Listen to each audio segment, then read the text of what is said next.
ഈ അമ്മയ്ക്ക് പ്രാണവേദന മക്കൾക്ക് വീണവേദന എന്ന് പറയുന്നൊരു പ്രക്രിയയാണല്ലോ ഈ പ്രസവം എന്ന് പറയുന്നത്. അങ്ങനെ എൻ്റെ അമ്മ എന്നെ പ്രസവിച്ച ആ ഒരു ദിവസമാണ് ഗൈസ് ഇന്ന്. അതെ, അത് സംഭവിച്ചിരിക്കുകയാണ്. ഞാൻ ജനിച്ചിട്ട് ഇന്നേക്ക് എത്ര വർഷമായി എന്ന് ഞാൻ പറയുന്നില്ല, എന്നാലും ജൂലൈ 18-നാണ് ഞാൻ ജനിച്ചത്. അങ്ങനെ എൻ്റെ ബർത്ത്ഡേ ആയിരുന്നു ഇന്ന്. അങ്ങനെ അമ്പലത്തിലൊക്കെ പോയി ഭഗവാനെയൊക്കെ തൊഴുത് കേട്ടോ.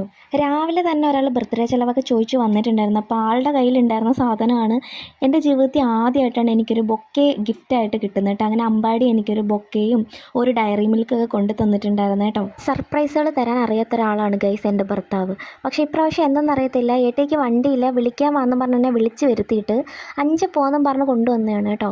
ശരിക്കും പറഞ്ഞാൽ ഞാൻ വീട്ടിൽ നിന്ന കോലത്തിലാണ് ഇറങ്ങുന്നത്. ഇത്രയും വലിയൊരു കടയിൽ ആ കോലത്തിൽ കയറേണ്ട അവസ്ഥ കണ്ടില്ലേ. അങ്ങനെ ഞാൻ അവിടെ നിന്ന് എത്ര ഡ്രസ്സ് വേണോ എടുത്തോ എന്നൊക്കെ പറഞ്ഞെങ്കിലും നമ്മളങ്ങനെ മുടിപ്പിക്കാൻ പാടില്ലല്ലോ. അങ്ങനെ ഞാൻ അവിടെ നിന്ന് 2 ഡ്രസ്സ് എടുത്തിട്ടുണ്ടായിരുന്നു കേട്ടോ. പിന്നെ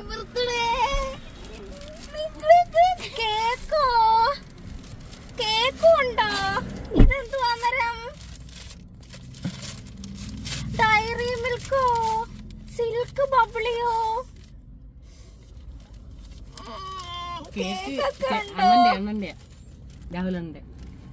രാഹുലോ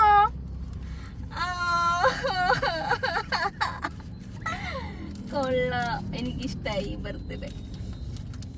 നിങ്ങൾക്കൊരു കാര്യം അറിയോ ഗൈസ്, എൻ്റെ ഭർത്താവിൻ്റെ പേരും എൻ്റെ സ്വന്തം ചേട്ടൻ്റെ പേരും രാഹുൽ എന്ന് തന്നെയാണ് കേട്ടോ. അപ്പം ഞാൻ ഈ രാഹുൽ എന്ന് പറഞ്ഞാൽ അതിൻ്റെ അർത്ഥം എൻ്റെ ചേട്ടനാണ് എന്നാണ്. അങ്ങനെ എനിക്ക് എൻ്റെ ചേട്ടനാണ് ഈ കേക്ക് ഏട്ടയോട് പറഞ്ഞിട്ട് മേടിച്ച് തരാൻ പറഞ്ഞു കേട്ടോ. എനിക്ക് ശരിക്കും പറഞ്ഞാൽ കേക്ക് കിട്ടും എന്നുള്ള യാതൊരു ഐഡിയ ഉണ്ടായിരുന്നില്ല. അതേപോലെ എനിക്ക് ഡയറി മിൽക്ക് ഭയങ്കര ഇഷ്ടമാണ്. എനിക്കങ്ങനെ ഒരുപാട് വാങ്ങി തരാറില്ല, ഈ ചോക്ലേറ്റ് ഒരുപാട് കഴിച്ചുകൂടല്ലോ. പക്ഷെ എനിക്ക് ഭയങ്കര ഇഷ്ടം കേട്ടോ. അതിൻ്റെ സിൽക്ക് ബബ്ലി തന്നെ എനിക്ക് ഏട്ടയെ വാങ്ങി തന്നു. അങ്ങനെ ഇപ്രാവശ്യത്തെ ബർത്ത്ഡേ സെലിബ്രേഷൻ അടിപൊളിയായിരുന്നു. അപ്പോൾ ഇനി വരുന്ന ബർത്ത്ഡേകളിലും എല്ലാവരിലും നിന്ന് ഇത് ഞാൻ പ്രതീക്ഷിക്കുന്നുണ്ട് കേട്ടോ.